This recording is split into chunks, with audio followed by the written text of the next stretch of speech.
So, eto na guys yung part 2 Eto na. Crack na yan guys Kahit tingnan nyo, papatunog ko sa inyo.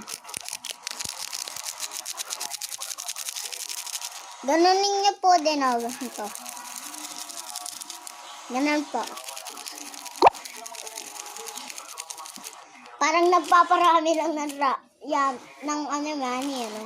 bulol.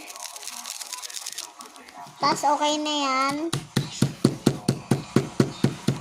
I-crack nyo lang. Aray. Mutikan pa ako dun Sa likod naman. Dito naman guys. Ito naman ulit sa harap.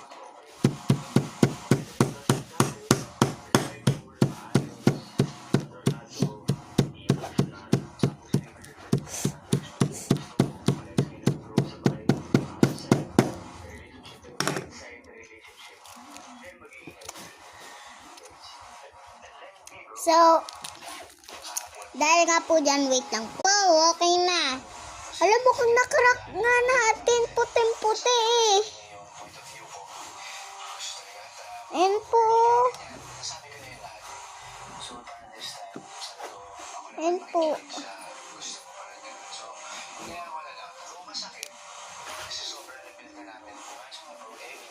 Diba puting-puti parang asukal? Pero kung krinak lang natin yan. Pero gawa pa rin yun sa asukal, Teka, inin na ulit natin. 3, 2, 1, go! Ilang sandali pa, itinatawag ni Kuya sina Shuvi at Bianca. Ang susulat ng tikoy, weekly task letter. Pagbalik sa loob ng bahay, pasimple nang sinimulan ng dalawa ang pagsusulat ng kunwaring task letter nila. Sa bawat, ang hirap ang Tagalog.